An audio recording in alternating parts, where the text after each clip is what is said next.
सभी साथियों को नमस्कार। आज हम बात कर रहे हैं एसजीआई कंप्यूटर क्लासेस के माध्यम से।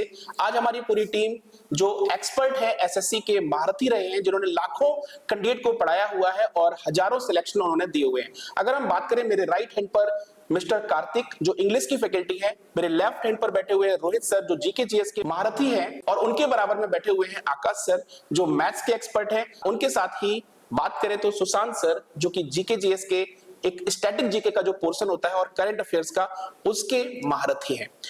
तो अगर हम बात करें, एसएससी सीजीएल 2024 का एग्जाम इस बार हो चुका है और अब मेंस का कई छात्र वेट कर रहे हैं। लेकिन वो छात्र जो इस बार पहली बार एग्जाम देंगे, जो फ्रेशर है और जिनका एग्जाम इस बार अच्छा नहीं हुआ, उन छात्रों के लिए आज हम ये स्पेशल वीडियो करने आए हैं। तो हम बात करते हैं एसएससी सीजीएल 2025 के बारे में। अगर मैं आकाश सर आपसे बात करूं कि एसएससी सीजीएल 2025 अगर एक फ्रेशर स्टूडेंट को अगर तैयारी करनी हो तो उसके लिए कम से कम उसको कितना समय चाहिए होता है कि ताकि उसकी प्री और मेंस दोनों की तैयारी एक साथ हो सके? बहुत सही क्वेश्चन है सर। मेरे हिसाब से अगर सही रणनीति अगर उसको बनाई जाए और हर एक सब्जेक्ट का वेटेज उसको समझ में आ जाए समय रहते हुए, तो मैथ, रीजनिंग और जीके जीएस जैसा कि सिलेबस, बड़ा सिलेबस है उसको कवर करना, और अपना इंग्लिश बिल्कुल, और साथ ही साथ क्योंकि करंट अफेयर को पैरेलली पढ़ा जाता है तो उसको छोड़ भी नहीं सकते। तो इन सारे सब्जेक्ट्स को इंक्लूड करते हुए इनका जो इंक्लूजन है वो मुझे ऐसा लगता है कि सर 8-9 महीने का समय लगता है। तो ये स्टूडेंट्स की कैपेबिलिटी पे डिपेंड करता है कि वो कितना अडेप्ट कर पाता है इजीली, और 6 से आप 9 महीने या कहीं कहीं 1 साल का भी समय लग जाता है सिलेबस को पूरा करने तो एग्जैक्टली अगर जैसे कि मैं आपकी बात से मैं सहमत हूं और मैं आपकी बात को जहां तक समझ पा रहा हूं, तो अभी हम दिसंबर के फर्स्ट वीक में बैठे हुए हैं। हाँ। और जो इस बार का नोटिफिकेशन है वो उम्मीद है कि अप्रैल के महीने में आ सकता है। मार्च लास्ट या अप्रैल में। तो अप्रैल के महीने में आएगा, तो इसका मतलब है 4 महीने तो आपको पूरा 2025 में मिल रहे हैं और लगभग 1 महीना भी यहाँ पर है, तो 5 महीने तो आपको ऐसे मिल गए। हाँ। और 2 से 3 महीने का टाइम देता है नोटिफिकेशन आने के बाद। सर अगस्त तक एग्जाम हो पाएगा, जुलाई अगस्त तक टाइम जाएगा। तो अभी हमारे पास 8 से 9 महीने का यानी कि बिल्कुल उपयुक्त समय है एक फ्रेशर स्टूडेंट्स के लिए तैयारी करने का।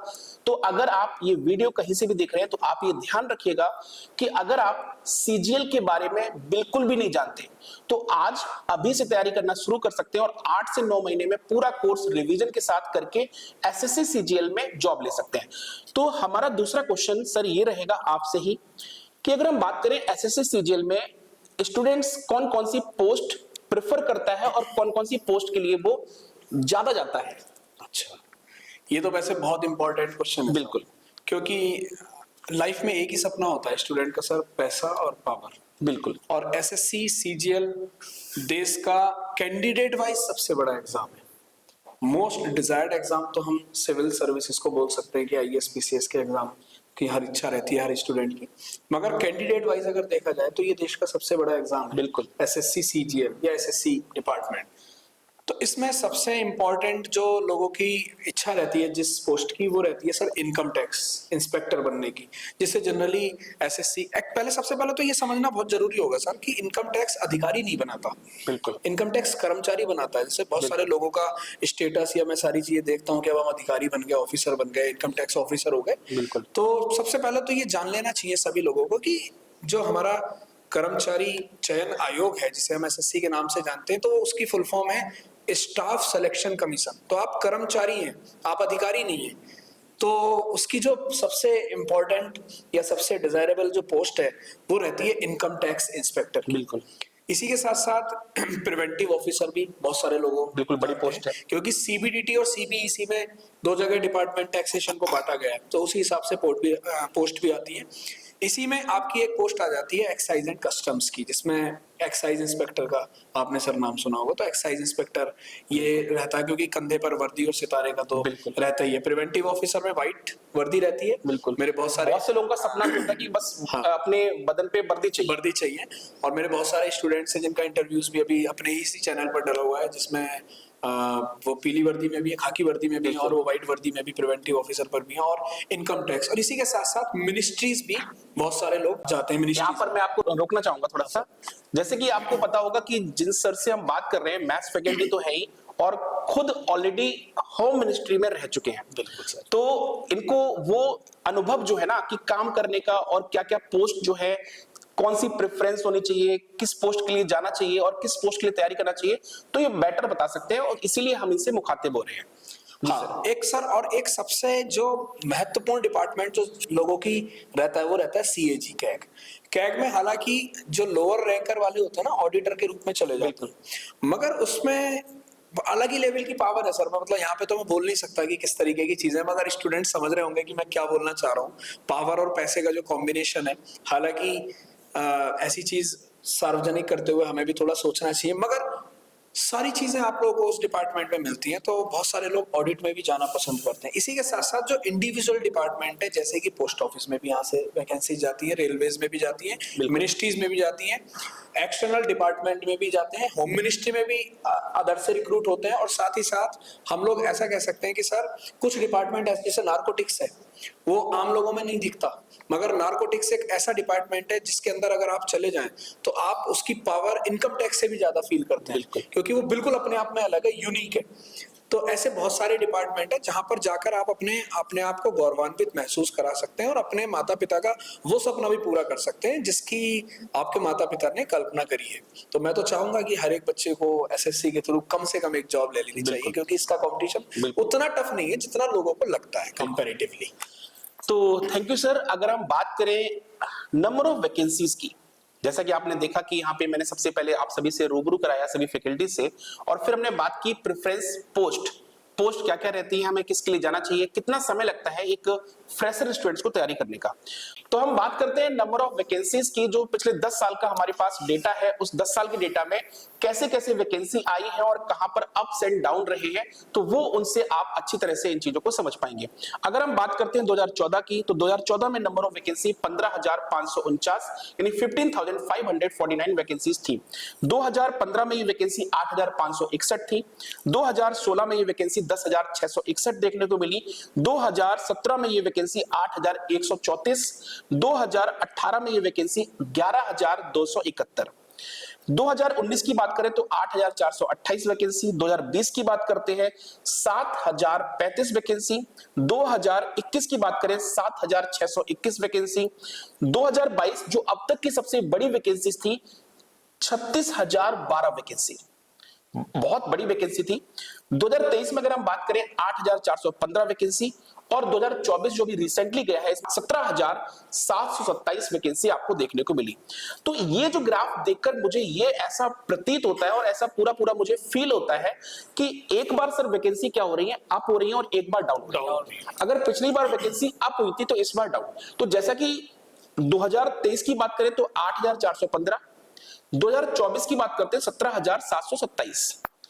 अब 2025 में अगर हम बात करें तो जहां तक मेरा ये एक्सपीरियंस कहता है, जैसे कि मुझे 12-14 साल का अनुभव हो चुका है एसएससी को पढ़ाते हुए, इस बार वैकेंसी मुझे ऐसा लगता है कि कुछ सेक्शन है ऐड किए गए, तो वैकेंसी जस्ट 50% नहीं होंगी, ये तो मुझे पता है।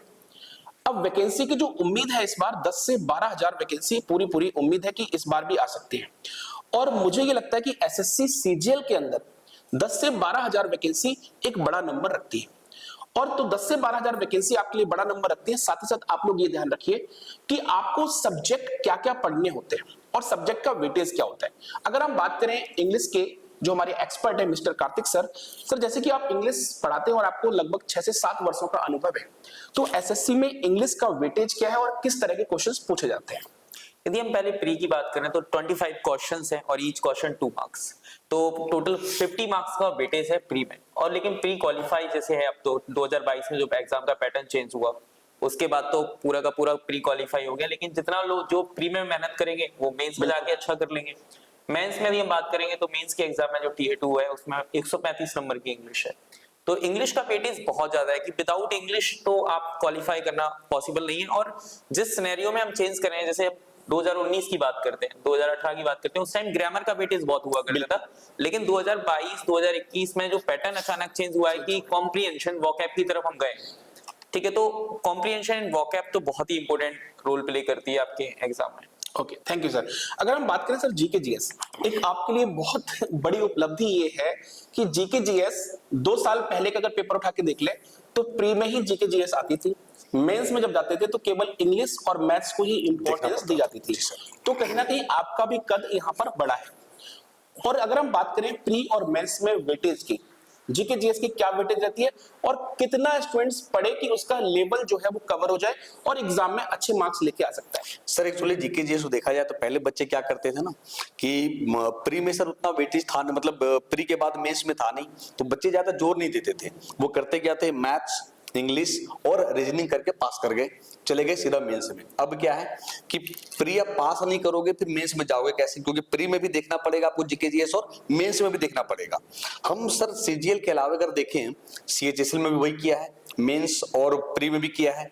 आप एमटीएस भी देखोगे, वहां पर भी इंपॉर्टेंस बढ़ा है जीके का, क्योंकि सर आपको याद होगा पहले 4 सेक्शन था, बिल्कुल। अब इंग्लिश और जीके पास करना पड़ेगा और क्वालिफाइंग है मैथ्स और रीजनिंग, यानी MTS में। हाँ एमटीएस में सर, यानी सर सीजीएल, सीएचएसएल, एमटीएस हर जगह जीके जीएस का वेटेज बढ़ा है, वैल्यू बढ़ाई गई। हाँ पहला। दूसरा चीज सर कि पहले क्या होता था कि ट्रेडिशनल जो जीके था, history, polity, geography, economics, science, अब क्या है कि करंट अफेयर्स का जो वेटेज है वो बढ़ रहा है, क्योंकि सर अभी रेलवे का पेपर चल रहा है। अभी आप एसआई को देख लीजिए, जिसमें करीब करीब 30 से 40% क्वेश्चन करंट अफेयर्स के हैं। एएलपी में भी वही देखने को मिला है और उम्मीद करते हैं कि आने वाले समय में जो एनटीपीसी है उसमें भी देखने को मिलेगा, तो उसको फॉलो करेगा जरूर एसएससी। आप 25 क्वेश्चन में आप ये मान के चलिए कि 3 से 4 सवाल आपको करंट अफेयर के देखने को मिलेंगे। बिल्कुल। आप सोचिए सर 25 सवाल में अगर 3 से 4 सवाल करंट अफेयर्स हैं, इसके बाद फिर सारे सब्जेक्ट को आपको देखना पड़ेगा, हिस्ट्री, पॉलिटी, ज्योग्राफी, साइंस मतलब और बहुत ही ज्यादा मतलब डेप्थ में पढ़ना पड़ेगा सर, क्योंकि पहले क्या था ऊपर ऊपर देख लेते थे काम चल जाता था, लेकिन अब तो मतलब आपको आप केवल एमसीक्यूज टाइप नहीं रहा, आपको डेप्थ में थोड़ा पढ़ना पड़ेगा। अब डूबना पड़ेगा सर जीके में जाके बच्चों को। बिल्कुल, थैंक यू सर। तो अभी हमने जाना कि जो इंग्लिश की वेटेज है वो क्या है, वो कार्तिक सर ने बखूबी बताया। इसके बाद हम गए जीके जीएस के रोहित सर के पास, जिन्होंने जीके जीएस की वेटेज जो थी वो अच्छे से उन्होंने बताई। तो इसी कड़ी में हम आगे बात करते हैं। नेक्स्ट फैकल्टी जो हमारे हैं मिस्टर आकाश वर्मा सर, जो मैथ्स के एक्सपर्ट है, और आप सभी को पता है कि मैथ्स जो है उसके बिना किसी एग्जाम में कोई बेड़ा पार नहीं होता। तो किसी भी लेवल का एग्जाम हो, मैथ्स उसमें मुख्य हथियार होती है और लोगों की वीकनेस भी यही होती है। तो सर हम बात करें कि मैथ्स जिनका बैकग्राउंड नहीं होता और मैथ्स की वेटेज एसएससी में क्या रहती है? सर मैथ का जो वेटेज है ना, वो अभी हमें ये समझ लेना चाहिए कि जब नंबर ऑफ क्वेश्चंस मेंस में कम हो गए, बिल्कुल, और चैप्टर्स उतने ही हैं, तो मेरी नज़र में वेटेज बढ़ गया कि चैप्टर्स उतने ही पढ़ने हैं, क्वेश्चंस कम है, कहाँ से पूछ लिया जाएगा, एग्जामिनर की बड़ी तीखी नज़र रहेगी। तो सबसे पहली चीज़ तो ये है कि मैथ्स को 2 तरीके से डिवाइड कर लो, अर्थमेटिक और एडवांस में। बिल्कुल। अर्थमेटिक कंप्लीटली लॉजिकल है, लैंग्वेज का चैप्टर है, रियलिस्टिक है। तो आर्ट साइड्स के या कॉमर्स साइड के ऐसे स्टूडेंट हैं जिनका मैथ्स से बहुत वास्ता नहीं रहा है, वो उसको समझ सकते हैं कि भाई कितना प्रॉफिट हुआ, कितना लॉस हुआ, डिस्काउंट कितना है, इंटरेस्ट कितना है, टाइम एंड वर्क ट्रेंड, ये सारी चीज़ें। रही बात एडवांस की, तो पहले एडवांस के फॉर्मूलों पे एक बार नज़र डाल लें। बहुत सारे टेस्ट सीरीज हैं मार्केट में जो चैप्टर वाइज भी आती है, लेवल वाइज भी आती है, उनसे उन क्वेश्चंस को कवर करें। और एडवांस के प्रीवियस ईयर के क्वेश्चन मैं तो कहूँगा कि 2011-12 के बाद से उठा लो, क्योंकि उसमें आपको सारे लेवल दिख जाएंगे। 10 से 12 साल का। 10 से 12 साल के उनको क्वेश्चंस को उठा लो और उसमें देखो कि भाई कैसे कैसे क्वेश्चंस आए हैं, तो रेगुलर प्रैक्टिस करते रहो, तब जाके वो मैथ के थोड़े थोड़े कॉन्सेप्ट्स क्लियर होना शुरू होते हैं। सिलेबस अपना कवर कर लो, सारे कॉन्सेप्ट्स कवर कर लो, स्पीड एक्यूरेसी मेंटेन करने के लिए रेगुलर टेस्ट सीरीज लगाओ, उसको कभी भी स्किप मत करो। और रही बात मैथ की, तो मैथ आसान सब्जेक्ट है, मैं कहूँगा कि रीजनिंग से भी ज़्यादा आसान बन जाता है अगर आप उसको उस तरीके से समझते हैं। तो कई बार रीजनिंग में कुछ लॉजिक आपके क्लियर नहीं होते, जरूरी नहीं है कि आप 100% कर पाए आपका सब्जेक्ट, बिल्कुल। मगर मैथ एक ऐसी चीज़ है, अगर आप कैलकुलेशन वाला पार्ट स्ट्रॉन्ग है तो 100% अचीव किए जा सकते हैं उस सब्जेक्ट में। तो सर ने बताया कि मैथ्स जो है वो एक प्रैक्टिस से, एक अभ्यास से बहुत अच्छे से आ सकता है। तो आपको सबसे पहले तो सिलेबस कवर करना है और कॉन्सेप्ट को सारे समझना है, उनके फॉर्मूले सारे याद करने हैं, और साथ ही साथ उनकी प्रैक्टिस जो है वो बहुत जरूरी है। अगर आपने प्रैक्टिस नहीं की और आपने कितना भी मैथ्स पढ़ ली हो उसका कोई फायदा नहीं, तो प्रैक्टिस बहुत जरूरी है। इसी कड़ी में आगे चलते हैं हम, तो बात करते हैं सुशांत सर से, जिनका साइंस और करंट अफेयर्स दोनों ही पोर्शन ये कवर करते हैं। सुबह ऑनलाइन भी करंट अफेयर्स डेली लेके आते हैं और साइंस की क्लासेस भी डेली इनकी चलती हैं। तो साइंस भी 4 से 5 क्वेश्चंस मोस्ट प्रोबेबली मुझे देखने को मिल जाते हैं एसएससी के हर एग्जाम में, और करंट अफेयर्स का तो आजकल हर एग्जाम में देखने को मिलता है। तो हम बात करें सर इस समय करंट अफेयर्स और साइंस का जो वेटेज है एसएससी के एग्जाम में बात करें तो एसएससी, सीजीएल हो गया, सीएचएसएल हो गया, तो हम खास तौर पे बात कर रहे हैं सीजीएल एग्जाम की। तो सीजीएल एग्जाम में कितना पोर्शन आता है आपका करंट अफेयर्स और साइंस? सर जैसे लगभग मैं अगर बताऊं तो अगर साइंस की मैं बात बोलूं तो साइंस सर कोई भी एग्जाम है लगभग आपका, जैसे सीजीएल की मैं बात करता हूं 25 अगर क्वेश्चन आ रहा है तो सर लगभग ये 6 क्वेश्चन तो साइंस के आने ही आने हैं। अब उसमें डिपेंड करता है कि सर हो सकता है 3 बायो के आ जाए, आपके 2 फिजिक्स आ जाए, 1 केमिस्ट्री आ जाए, मतलब उसमें भी सर वेटेज ज्यादा बायो का ही रहेगा। अगर 7 क्वेश्चन आ गया तो बायो 4 आ जाएगा सर। तो ये तो है साइंस का पैटर्न। और अगर रही बात करंट अफेयर्स की तो सर जैसा अभी रेलवे का पेपर हुआ है, अभी एएलपी में जैसा कि पता चला कि 10 में 10 आपका करंट अफेयर्स आ गया, और अभी आरपीएफ का पेपर चल रहा है और पता चला कि सर 40% करंट अफेयर्स आ रहा है जी, 50 में 40% मतलब 20 क्वेश्चन करंट अफेयर्स आ रहा है। बहुत बड़ा नंबर है। इससे ये कहा जा सकता है कि अगर मैं इसके एसएससी सीजीएल की बात मैं करूं तो सर मैं इसमें कम नहीं है कि 30% से कम करंट अफेयर्स ना आए। तो यानी कि आप सोच सकते हैं कि मतलब करंट अफेयर्स की जो वैल्यू है वो दिन पर दिन बढ़ती जा रही है। तो करंट अफेयर्स आपके लिए बहुत जरूरी है। एक क्वेश्चन मेरा आपसे और है यहाँ पर कि एक स्टूडेंट्स को यानी एस्पिरेंट्स को करंट अफेयर्स कितने महीने का या कितने साल का पढ़ना चाहिए, क्योंकि बच्चों के अंदर बहुत ही दुविधा होती है कि करंट अफेयर्स कब तक का करें। सर देखिए मैं तो ये कहता हूँ कि जो अब का पैटर्न है ना उसको ये एग्जैक्टली कह पाना तो बहुत मुश्किल है, क्योंकि करंट जैसे क्या है, अगर मान लीजिए सर 5 क्वेश्चन आया, 2 क्वेश्चन दे देगा अभी इस साल का और सर बाकी 3 क्वेश्चन दे देगा मतलब पिछले 2 साल का क्वेश्चन। तो मतलब वो करंट को भी स्टैटिक बना दिया है। वो करंट को भी स्टैटिक बना दिया है। लेकिन अगर मैं बेहतर कहूँ तो सर अगर ये करंट अफेयर्स एक ऐसा सब्जेक्ट है, अगर वो डेली बच्चा पढ़ता है तो डेली क्लास रिवाइज करता है तो सर उसको पता है कि अगर आंसर नीरज चोपड़ा होगा तो वो सर कभी भी पीवी सिंधु नहीं मारेगा। बिल्कुल। तो ये है कि अगर डेली वो कर रहा है तो वो कर ले जाएगा, लेकिन ये बच्चा डेली करता नहीं है सर, और जबकि ये कम समय में ज्यादा स्कोर किया जा सकता है यहाँ से। तो जैसा कि आप सभी लोग ये वीडियो देख रहे थे कि एसएससी सीजीएल 2025 पर बेस्ड था।